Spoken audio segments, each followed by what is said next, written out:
For the first time, News4Jax is getting a much better idea of what happened to a local 8-year-old in the minutes leading up to her murder nearly 3 years ago. Just chilling images of the man accused of killing her, and also more of the frantic 911 call made by her mother. I met him in today at Dollar General. He saw that I was struggling to buy them some clothes.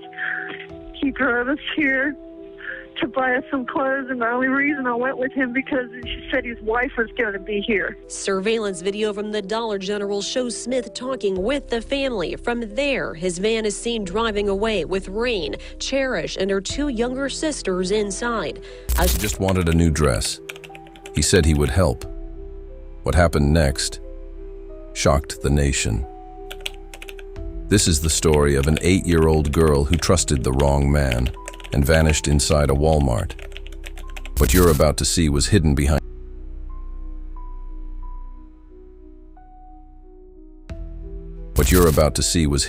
a smile and a promise that turned deadly. It was supposed to be a quick trip to Walmart. June 21st, 2013. Summer had just begun in Jacksonville, Florida. 12 minutes past 8 p.m. The sky was still a soft orange, fading into dusk. Cherish Perrywinkle, a single mother of 3, was standing outside a Dollar General with her daughters, tired, hungry, and just trying to stretch a few dollars for socks and necessities. That's when he appeared. A middle-aged man, balding, with a slight limp and an oddly soft voice. He introduced himself as Don, said he had a wife, said she had a gift card to Walmart they weren't going to use, said he hated to see kids going without. Rain hesitated, but Don was polite, calm, friendly, even joked with the girls. He didn't seem dangerous, just generous. He offered to drive them to Walmart and help them buy clothes and food. Rain agreed. The surveillance camera caught them walking together, Rain pushing the cart, Cherish beside her, and Don leading the way. None of them knew. They were walking into a nightmare because Don wasn't who he said he was. His real name was Donald James Smith, and just hours earlier, he'd been released from jail on charges related to the attempted abduction of another child. But nobody knew that. Not yet. At 9:09 p.m., inside the Walmart, Cherish Perrywinkle followed Smith toward the McDonald's at the front of the store. Her mom stayed behind to finish shopping. It was the last time she would ever see her daughter alive. 14 p.m. The receipt timestamp. Cherish Perrywinkle scans her last item. Cherish still hasn't returned from the McDonald's with Donald Smith. She looks toward the front of the store. No sign of them. The line at the register inches forward. Maybe Cherish got distracted. Maybe the McDonald's is crowded. Maybe they're picking out a snack. But 5 minutes pass. Then 10. And suddenly, it hits her. That twisting feeling in the gut every parent fears but tries to ignore. She races to the front of the store. Nothing. No Cherish. No Donald Smith. The cashier confirms. They walked out 10 minutes ago. Panic. Pure, blinding panic. Rain runs into the parking lot, shouting her daughter's name, scanning every aisle, every car, every corner. Nothing. It's been less than 20 minutes, and her daughter has vanished. She dials 911. He said he was going to buy her a dress. I should have never let her go. The dispatcher tries to calm her, but the fear is already flooding every word. Police arrive within minutes. They check. Surveillance footage, and there it is. Grainy but undeniable. Cherish walking out of Walmart beside Donald Smith at 9:13 p.m. No hesitation. No struggle. Just a little girl trusting a stranger. What they don't know yet is what happened next. The man in the video, Donald James Smith, was already a registered sex offender. In fact, he had just been released from jail 3 weeks earlier for impersonating a DCF officer and attempting to lure a child over the phone. Let that sink in. He shouldn't have been out. And yet, on that June night, he walked freely out of Walmart with an 8-year-old girl. The surveillance footage becomes the cornerstone of a rapidly growing manhunt. Officers flood the area. Amber Alert is issued. The description of the van goes out. A white Dodge. Tips begin pouring in. Around 9:30 p.m., a witness says they saw a white van speeding away from the Walmart, headed north. Police begin to track his known associates, Donald Smith's address, his previous vehicles, his probation officer. Every minute matters. And then, just after midnight, a traffic camera spots a white Dodge van heading out of Jacksonville. But no one knows where it's going. Back at the station, detectives comb through Smith's records. The pattern is horrifying. Multiple charges, lewd and lascivious conduct, attempted abduction, impersonating officials. He's slipped through the system again and again. And now, a child is missing. A patrol unit spots a vehicle matching the van's description at a church parking lot. It's empty. No driver. No Cherish. Inside the van, a pair of flip-flops, a crumpled McDonald's bag, and strands of blonde hair. The search intensifies, and just before dawn, they find her.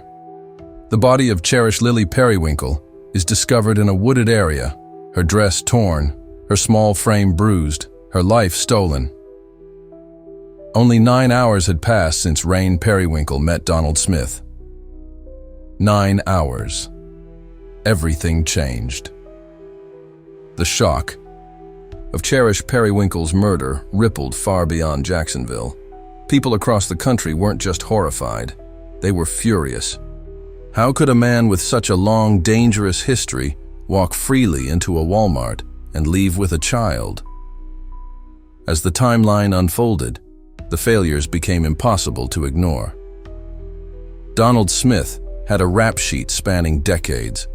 He had been convicted of attempted kidnapping, lewd conduct with minors, and impersonating law enforcement. In 1993, he was sentenced to 6 years. Then again, in 2009, he served time for attempting to lure a child into his van. But no one thought he was dangerous enough to be locked away for life. Even after impersonating a Department of Children and Families officer, a calculated move to target children, he was released from jail in just 21 days.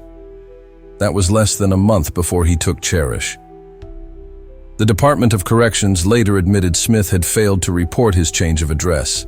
His GPS monitor wasn't active. Probation officers didn't follow up as they should have. There were multiple missed red flags. Rain Perrywinkle, once the center of judgment, now became a voice of devastation and advocacy. In tearful interviews, she said, "I thought he was trying to help. I thought he was being kind." The truth was unbearable. Rain had been targeted, not just by Smith, but by a system that had failed them both. The public began asking hard questions. Why wasn't he being tracked? Why wasn't he evaluated more closely? Why didn't anyone see this coming? Protests erupted. Petitions for stricter sentencing laws gained momentum. Cherish's name began appearing in news cycles, in courtroom hearings, in legislative debates. Florida. Lawmakers proposed the Cherish Act, which aimed to strengthen penalties and supervision for repeat sex offenders. It also called for stricter GPS monitoring and real-time updates for released predators. But for Rain, no policy could undo what had been done. She held onto a photo of Cherish wearing a princess tiara, taken just weeks before her death. That's how she wanted the world to remember her daughter, not as the girl who was taken, but as the girl who should have been protected. The courtroom was packed. Reporters filled the rows. Police officers lined the walls. And at the center of it all sat Donald James Smith, expressionless, silent, and surrounded by the very system he had manipulated for decades. It was 2017, 4 years after Cherish Perrywinkle was murdered. And this time, the justice system wasn't looking the other way. Prosecutors didn't hold back. They called it one of the most heinous crimes in Florida history. They painted the full picture, from the surveillance footage at Walmart to the forensic evidence found in Smith's van. The jury saw it all. Cherish's DNA was found on the carpet, on the rope, and in the back of the van where she was tortured and killed. Medical examiners testified to the horrors she endured. The courtroom fell silent. Even seasoned attorneys struggled to keep composure, and when Rain took the stand, everything stopped. With her voice trembling, she described the moment she realized her daughter was gone. The guilt, the shame, the unbearable silence that filled her home afterward. She said, "I trusted someone, and I lost everything." The defense tried to argue mental instability. They claimed Smith had a personality disorder, that he wasn't capable of understanding what he'd done. But the evidence was undeniable. This wasn't impulsive. It was planned, it was predatory, and it was evil. After just 14 minutes of deliberation, the jury returned a unanimous verdict. Guilty.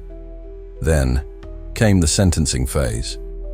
This time, the court took longer, over a day, but the result was the same. Donald Smith was sentenced to death.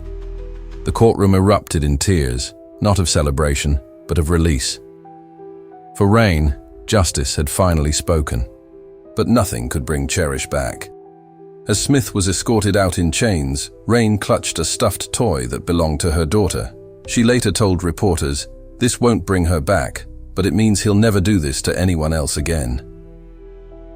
Outside the courtroom, a memorial for Cherish had grown. Flowers, cards, drawings from other children.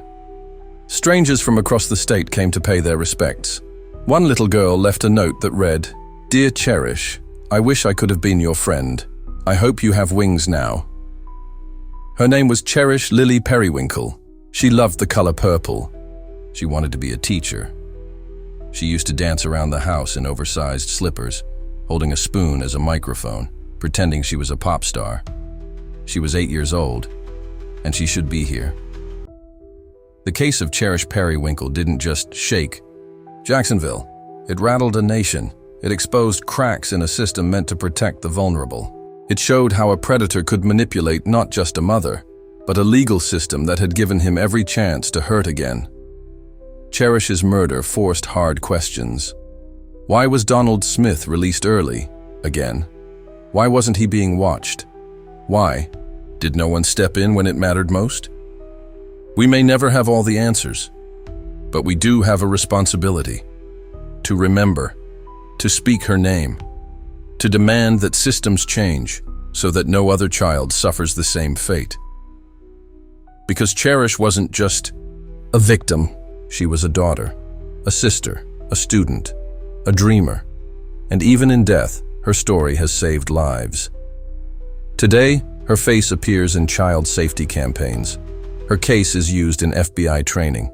Laws have been reviewed in her name, and countless parents now think twice because of her, but the pain doesn't go away. Every June, Rain Perrywinkle still visits the memorial bench near the Walmart where she last saw her daughter alive. She brings flowers, sometimes a purple ribbon, and every time she whispers, "I'm sorry." But this isn't a story about guilt. It's a story about urgency. A story that asks, what would you do if this was your child? Would you trust the wrong person just once? If you were desperate enough, would the system protect your child or fail them? And most of all, would their name be remembered? Cherish Lily Perrywinkle's name must be, because behind every headline is a child, a voice, a life stolen too soon. Let's not look away. Let's not forget. If this story moved you, share it. Comment below. Which part of this case impacted you the most? And if you believe every child deserves safety and justice, subscribe for more true crime stories that demand to be heard.